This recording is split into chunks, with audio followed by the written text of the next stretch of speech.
കഴിഞ്ഞ ദിവസം നമ്മൾ ഹമാസ് ഇസ്രയേലിനെ ആക്രമിച്ചതിന്റെ 1-ാം വാർഷികമായിരുന്നു ഒക്ടോബർ 7. ആ 1-ാം വാർഷികത്തിൽ നമ്മുടെ മലയാള പത്ര വാർത്തകളെല്ലാം നമ്മൾ കണ്ടതാണ്. മലയാള പത്രങ്ങൾ വളരെ പ്രാധാന്യത്തോടെയാണ് 1-ാം വാർഷികം വാർത്തകൾ പ്രസിദ്ധീകരിച്ചത്. 1, 2, 3 പേജുകൾ അതിനുവേണ്ടി മാറ്റിവെച്ചു. അതിൽ ഇസ്രയേലിന്റെ അക്രമങ്ങളെക്കുറിച്ച് മാത്രമാണ് കൂടുതൽ പെരുപ്പിച്ച് വാർത്തകൾ വന്നത്. അത് കേരളത്തിലെ പത്രങ്ങളുടെ ഒരു പൊതു സ്വഭാവം അതായതുകൊണ്ടും കേരളത്തിൽ അങ്ങനെ മാത്രമേ ഈ സ്ഥാപനങ്ങൾ നിലനിൽക്കാൻ കഴിയൂ എന്നുള്ളത് കൊണ്ടും ആയിരിക്കാം ഒരുപക്ഷെ അവരങ്ങനെ ചെയ്തത്. എങ്കിൽ പോലും പല പത്രങ്ങളും രണ്ട് വശത്തുമുള്ള ദൂഷങ്ങൾ ചൂണ്ടിക്കാണിക്കുന്നുണ്ടെങ്കിൽ പോലും കണക്കുകൾ അവതരിപ്പിക്കുമ്പോൾ കൂടുതൽ ഈ ഇസ്രായേലിന്റെ അക്രമത്തിലാണ് കണക്കുകൾ കൂടുതൽ വരുന്നത്. സ്വാഭാവികമാണ്, ഇസ്രായേൽ അതിശക്തമായ ആക്രമണമാണ് നടത്തുന്നത്. അപ്പുറത്ത് ഹമാസിന് പ്രതിരോധിക്കാൻ മാത്രമേ കഴിയുന്നുള്ളൂ. അതിൻ്റെ ദോഷങ്ങൾ അവർക്ക് ഉണ്ട്. എന്തായാലും ഹമാസ് തീവ്രവാദികൾ ഇസ്രായേലിലേക്ക് കടന്നു കയറി ആക്രമണം നടത്തിയതിൻ്റെ 1-ാം വാർഷികം പ്രമാണിച്ച് കഴിഞ്ഞ ദിവസം ഹമാസ് ഭീകരരിൽ നിന്നും പിടിച്ചെടുത്ത ആയുധങ്ങളും വാഹനങ്ങളും അവിടെ ഇസ്രായേൽ സേന പ്രദർശിപ്പിച്ചു. ഇപ്പോൾ നയതന്ത്ര പ്രതിനിധികൾക്കും വിദേശ മാധ്യമ പ്രവർത്തകർക്കും അന്താരാഷ്ട്ര ഗവേഷണ സ്ഥാപനങ്ങളുടെ പ്രതിനിധികൾക്കുമാണ് ഇവ കാണാൻ അനുമതിയുള്ളത്. പൊതുജനങ്ങൾക്ക് ഇപ്പോൾ പ്രദർശനം കാണാൻ ഇസ്രായേൽ സർക്കാർ അനുമതി നൽകിയിട്ടില്ല. ആയുധങ്ങളും കവചിത വാഹനങ്ങളും കൂടാതെ ഭീകരർ ഇസ്രായേലിലേക്ക് എത്തിയ പിക്കപ്പ് വാനുകൾ വരെ പ്രദർശനത്തിലുണ്ട് എന്നാണ് അറിയുന്നത്.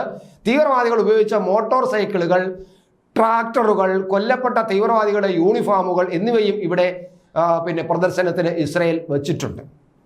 ആക്രമണത്തിനായി ഉപയോഗിച്ച ആയുധ ശേഖരവും പ്രദർശനത്തിന് എത്തിയിട്ടുണ്ട്. ടാങ്ക് വേദ മിസൈലുകൾ, റോക്കറ്റുകൾ, ഡ്രോണുകൾ തുടങ്ങിയ കഴിഞ്ഞ 1 വർഷത്തിനിടെ ഹമാസ് ഭീകരർ ഇസ്രായേലിനെ നേരിടാൻ ഉപയോഗിച്ച എല്ലാ വസ്തുക്കളും വിദേശ പ്രതിനിധികൾക്ക് കാണാൻ കഴിയും.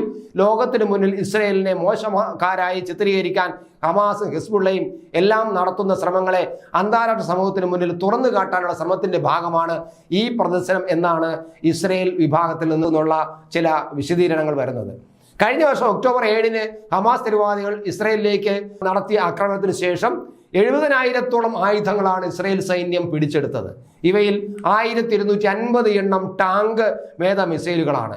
4500-ഓളം സ്ഫോടക വസ്തുക്കളും പിടിച്ചെടുത്തവയിൽ പെടുന്നു.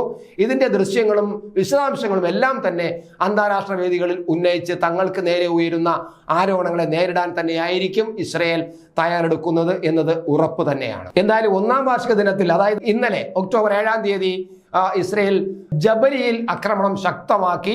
ജബലിയിലേക്ക് പുറമെ വടക്കൻ ഗസയിൽ ഇസ്രായേൽ ആക്രമണം കടുപ്പിക്കുകയാണെന്ന് റിപ്പോർട്ടുകൾ പുറത്തു വന്നിട്ടുണ്ട്. ജബലിയിൽ നടന്ന ആക്രമണത്തിൽ മരിച്ചവരിൽ 9 പേർ കുട്ടികളാണെന്ന് പാലസ്തീൻ സിവിൽ ഡിഫൻസ് വ്യക്തമാക്കിയിട്ടുണ്ട്. പ്രദേശത്ത് ഇസ്രായേൽ ശക്തമായ സൈന്യത്തെയും വിന്യസിച്ചിട്ടുണ്ട്. മാസങ്ങൾക്ക് ശേഷമാണ് ഇസ്രായേൽ ഇവിടെ സൈന്യ വിന്യാസം നടത്തുന്നത്. രാത്രി നിരവധി തവണ ജബലിക്ക് നേരെ ആക്രമണം ഉണ്ടായെന്ന് പാലസ്തീൻ സിവിൽ ഡിഫൻസ് വക്താവ് മുഹമ്മദ് ഖാസർ പറയുന്നുണ്ട്. മാസങ്ങൾക്കിടയിൽ ശക്തമായ ആക്രമണമാണ് ജബലിയ നിവാസികൾ നേരിടുന്നതെന്നും അദ്ദേഹം കൂട്ടിച്ചേർത്തു. എന്തായാലും വ്യോമാക്രമണത്തിന് പുറമെ ടാങ്കുകൾ ഉപയോഗിച്ച് കരയാക്രമണവും ഇസ്രായേൽ നടത്തുന്നുണ്ട്. റോയിട്ടേഴ്സ് റിപ്പോർട്ട് ചെയ്യുന്നത് അങ്ങനെയാണ്. അതേസമയം അഭയാർത്ഥി ക്യാമ്പിൽ നേരെ ആക്രമണം നടത്തിയ വിവരം ഇസ്രായേൽ സൈന്യവും സ്ഥിരീകരിച്ചിട്ടുണ്ട്. എന്തായാലും ഈ ഹമാസ് ഇസ്രായേൽ യുദ്ധം വളർന്ന് ഹിസ്ബുള്ള ഇസ്രായേൽ യുദ്ധമായിട്ട് മാറുകയും ഇസ്രായേൽ ഇറാൻ യുദ്ധമായിട്ട് വളരുകയും ചെയ്തിട്ടുണ്ട് 1 വർഷം ആകുമ്പോൾ.